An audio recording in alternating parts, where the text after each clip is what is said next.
Kasih karunia dari Allah Bapa, kasih sayang dari Tuhan kita Yesus Kristus, dan persekutuan daripada Roh Kudus itulah kiranya memberkati kamu sekalian. Amin.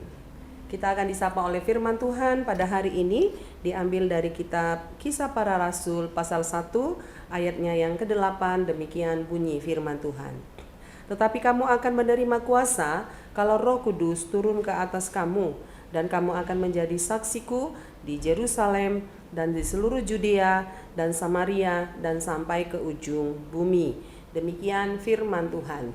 Saudara, firman Tuhan pada hari ini berbicara tentang kuasa. Ada banyak orang merindukan untuk mendapat kuasa, otoritas. Ada banyak orang berjuang untuk duduk di bangku kekuasaan. Ada banyak orang merasa nyaman ketika dia berada di tempat-tempat yang dia punya kuasa, diberi kuasa, melakukan kuasa. Tetapi pada hari ini firman Tuhan Yesus berjanji kepada setiap orang bahwa orang akan diberikan kuasa. Kuasa apa, saudara? Yaitu kuasa yang berasal dari Roh Kudus. Ini berbicara tentang ketuangan Roh Kudus. Roh Kudus itu adalah roh Allah yang turun ke atas dunia. Ketika pada hari Pentakosta, berkumpullah murid-murid dan banyak orang bersekutu bersama berdoa, dan ketika mereka berdoa, maka mereka menerima Roh Kudus. Dan ketika mereka menerima Roh Kudus itulah yang telah memberikan kuasa kepada umat Tuhan pada saat itu. Kuasa apakah? Bagaimana bentuk kuasa yang mau dinyatakan Roh Kudus? Saudara, kuasa yang dimaksudkan di sini adalah kuasa untuk mengusir roh jahat, yang dunia tidak bisa berikan, tetapi setiap orang yang telah diberikan Roh Kudus, dia diberikan kuasa untuk mengusir setiap roh jahat yang ada di dalam kehidupan dunia ini. Roh jahat itu diusir di dalam nama Tuhan Yesus Kristus, tentu disertai oleh Roh Kudus, oleh kekuatan roh yang tidak dilihat oleh kasat mata, tetapi roh itu punya kekuasaan, punya otoritas, mempengaruhi kehidupan murid-murid, mempengaruhi kehidupan orang-orang percaya. Roh Kudus mensanggupkan setiap orang untuk berkuasa mengusir roh jahat. Roh Kudus itu memberikan kuasa kepada setiap orang percaya agar orang percaya dapat berkata ya dan berkata tidak. Ya terhadap kebaikan, tidak terhadap hal-hal yang jahat. Kuasa itu diberikan kepada setiap orang yang percaya. Kuasa untuk menaklukkan kejahatan, kuasa untuk melakukan kebenaran, kuasa untuk berjalan di dalam kebaikan-kebaikan yang berasal dari Tuhan. Termasuk firman Tuhan pada hari ini mengingatkan setiap orang yang telah menerima Roh Kudus akan diberi kuasa untuk menjadi saksi. Saksi yang dimaksud di sini adalah menjadi alat kebenaran Tuhan untuk menyampaikan kabar baik tentang Tuhan kepada seluruh dunia. Dunia mana yang dimaksud? Dunia itu adalah pertama-tama disebutkan di lingkungan Yerusalem, kemudian di Judea dan Samaria.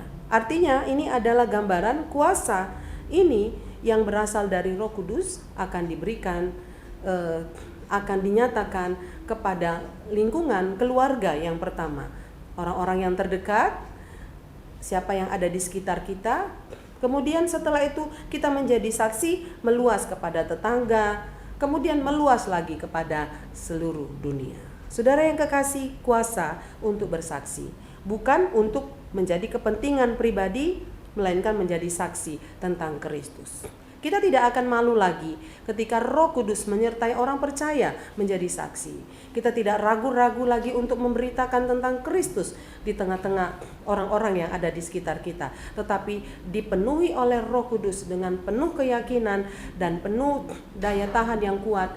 Kita dapat melakukannya kalau Roh Kudus telah diberikan kepada kita semua. Karena itu saya yakin dan percaya firman Tuhan, iya dan amin, dan Roh Kudus sudah diberikan ke tengah-tengah dunia.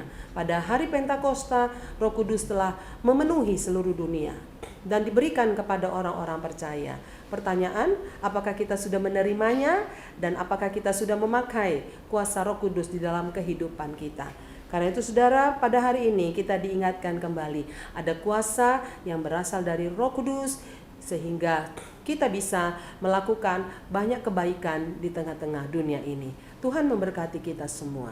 Amin. Kita berdoa. Terima kasih Bapa yang baik.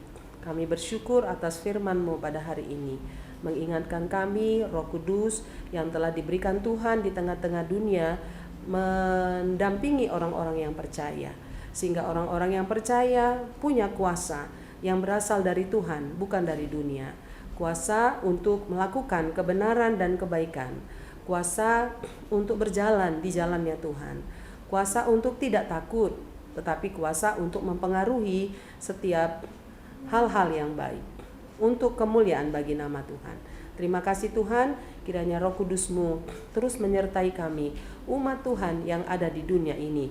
Karena itu kami tidak perlu khawatir dan takut akan dunia ini, karena kami percaya Roh Kudus selalu menyertai kami. Terima kasih Bapa di surga, Engkaulah Juru Selamat dan Penolong kami. Engkaulah yang menyertai kami sepanjang satu hari ini dalam setiap aktivitas kami. Engkau yang menolong setiap orang yang sakit, Engkau yang memberikan sukacita kepada orang yang berduka cita, Engkau memberikan kekuatan kepada orang yang lemah. Terima kasih ya Bapa. Dengarkanlah doa kami dalam nama Tuhan Yesus. Kami berdoa dan mengucap syukur. Amin. Salam, selamat pagi, selamat beraktivitas. Nama Tuhan ditinggikan dan dimuliakan.